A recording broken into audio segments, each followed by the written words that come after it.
மாம்பழ புளிசேரி மோர்க்குழம்பு செய்முறை. முதலில் மாம்பழத்தை தோலுரித்து துண்டுகளாக்கிக் கொள்ளவும். ஒரு பாத்திரத்தில் நறுக்கிய மாம்பழம், பச்சை மிளகாய், 2 பூண்டு பற்கள், கறிவேப்பிலை, மஞ்சள் தூள் மற்றும் 300 மில்லி தண்ணீர் சேர்த்து அடுப்பில் வைக்கவும். பாத்திரத்தை மூடி மிதமான தீயில் 15 முதல் 20 நிமிடங்கள் மாம்பழம் மென்மையாகும் வரை வேக விடவும். மாம்பழம் வெந்து கொண்டிருக்கும் போது ஒரு மிக்சி ஜாரில் துருவிய தேங்காய், ஜீரகம், 4 பூண்டு பற்கள், அரை பச்சை மிளகாய், சிறிதளவு கறிவேப்பிலை மற்றும் தேவையான அளவு தண்ணீர் சேர்த்து நன்கு மையாக அரைத்து தனியாக வைக்கவும். மாம்பழம் நன்கு வெந்ததும் நறுக்கிய சின்ன வெங்காயத்தை சேர்க்கவும். சின்ன வெங்காயத்தை சற்று பெரிய துண்டுகளாக நறுக்கி சேர்ப்பது சாப்பிடும்போது ஒரு தனித்துவமான கிரஞ்சி தன்மையை தரும்.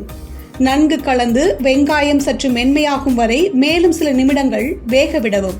இந்த சமயத்தில் மாம்பழத்தில் இருந்து வரும் தண்ணீர் சேர்ந்து ஒரு கெட்டியான பதம் கிடைக்கும்.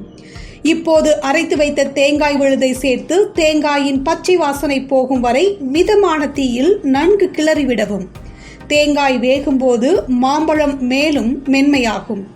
குழம்பு ஓரளவுக்கு சூடானதும் அடுப்பை அணைத்து மாம்பழ புளிசேரியை சற்று ஆறவிடவும். சூடாக இருக்கும்போது தயிர் சேர்த்தால் திரிந்துவிடும். குழம்பு சற்று ஆறியதும் தயிரை சேர்த்து நன்கு கிளறவும். மாம்பழத்தின் புளிப்பை பொறுத்து தயிரின் அளவை மாற்றிக்கொள்ளலாம். மாம்பழம் அதிக புளிப்பாக இருந்தால் தயிரை குறைவாக சேர்க்கலாம். இனிப்பு மாம்பழம் என்றால் தயிர் சற்று அதிகமாக சேர்க்கலாம். தயிர் சேர்த்த பிறகு மீண்டும் அடுப்பில் வைத்து சூடுபடுத்தக்கூடாது. ஒரு சிறிய தாளிப்பு கரண்டியில் தேங்காய் எண்ணெய் ஊற்றி சூடுபடுத்தவும். எண்ணெய் சூடானதும் கடுகு மற்றும் ஜீரகம் சேர்த்து பொரிய விடவும். கடுகு பொரிந்ததும் கிள்ளி காய்ந்த மிளகாய், மெல்லியதாக நறுக்கிய சின்ன வெங்காயம் மற்றும் கறிவேப்பிலை சேர்த்து வதக்கவும்.